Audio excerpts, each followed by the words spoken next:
And almost 60 years, look at the people in this table. Look at our backgrounds. Just think that in 1961, as a 13-year-old, by myself, in my way to Spain, I wasn't even coming here. I arrived in this great country. And almost 60 years later, I'm sitting next to the President of the United States, talking about the American dream. The only country in the world, no other country in the world, that you can start a business from the trunk of your car. And within a very few years, with hard work, commitment, and all the core values that we learn from this very culture of ours, we can become very important to our future. We can become those people who make the next generation better than the one before. This is the only country. Why do you think you had to close the borders? Because everybody in the world wants to come over here. Nobody's ever forced to come over here. We come over here, in my case, because my parents chose that I would not be indoctrinated by the communist country, by the totalitarian country, by the totalitarian regime. They don't educate children. Absolutely not. And this is something that we need to understand. What is happening in our backyard today, I experienced as an 11-year-old. I remember vividly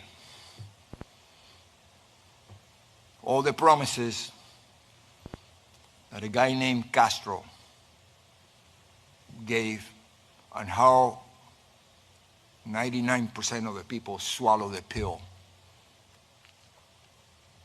It took many years later, after I read somebody named Saul Alinsky, that I realized that all those people were nothing but useful idiots.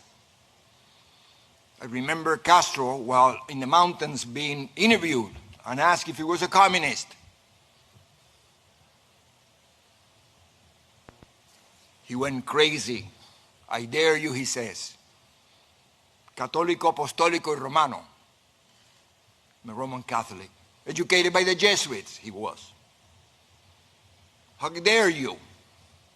We even have a priest in the mountains. We used to have priests in the mountains. I remember, I was the Marist brothers, Christopher Columbus here, for those of you know. And I remember the brothers, the Marist brothers, used to send young kids to the mountains because it was the second coming of our Lord. He was going to save Cuba. I remember how he promised to the farmers, to the Guajiros, that you're going to own the land. I remember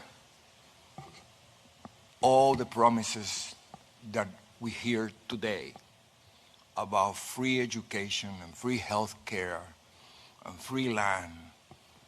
And my God, no freedom. But he never said that until after he was in power, got rid of all the police, got rid of all the military, been there for the last 60 years and counting. And he destroyed each and every one who helped him, the Catholic Church. Everybody. And what do I know that? Because I happened to come to this country with the very last 9 cloister nuns from Convento Santa Clara, because he had taken over the convent. And I was on my way to Spain. I wasn't even coming here because I was going to join my brother, who my parents had already sent a few months before, because he was in the age where the government will take him for indoctrination purposes. My dad, who had experienced the same thing coming from Spain at the turn of the century, running away not from socialism, communism. He knew better. I remember when he used to tell my mom, Fefa, this SOB is a communist. My mother says, look, how can you say that? He's Catholic. Look, he's worse. He got rosary beads all over his neck.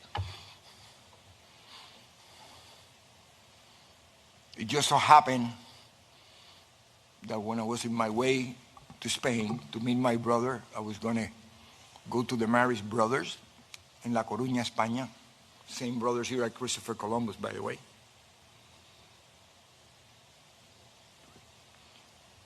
My brother died,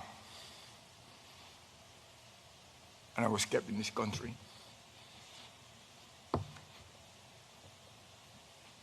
Greatest blessing I ever had. But imagine what happened to mom and dad.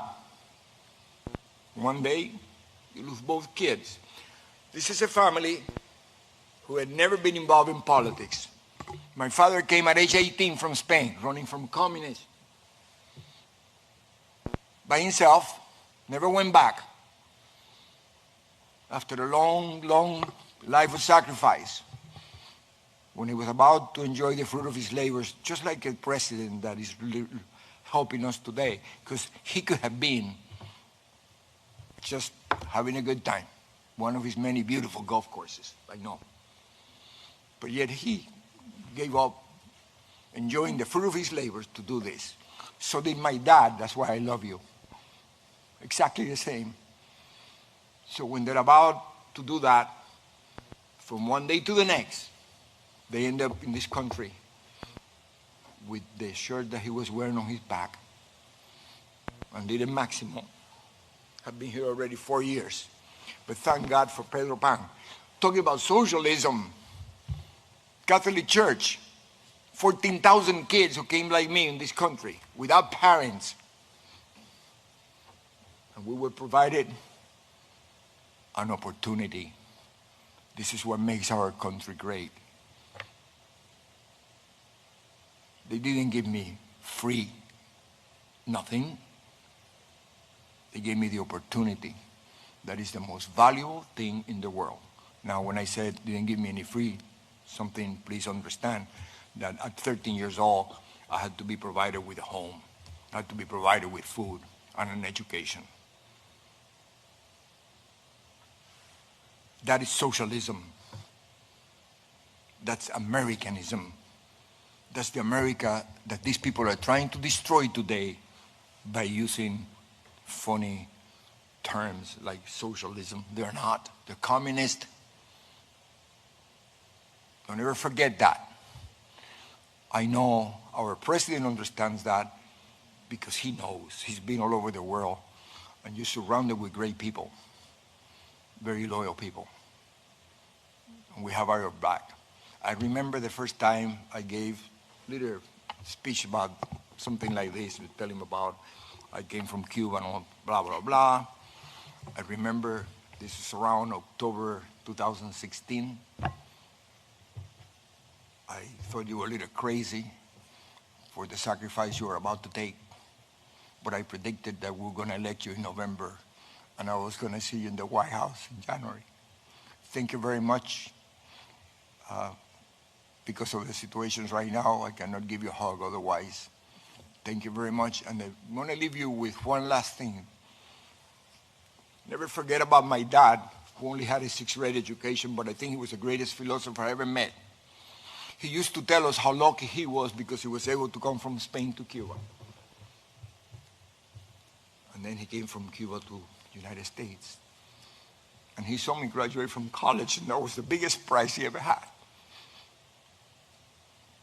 And he said, don't lose this place because you're not going to be as lucky as me.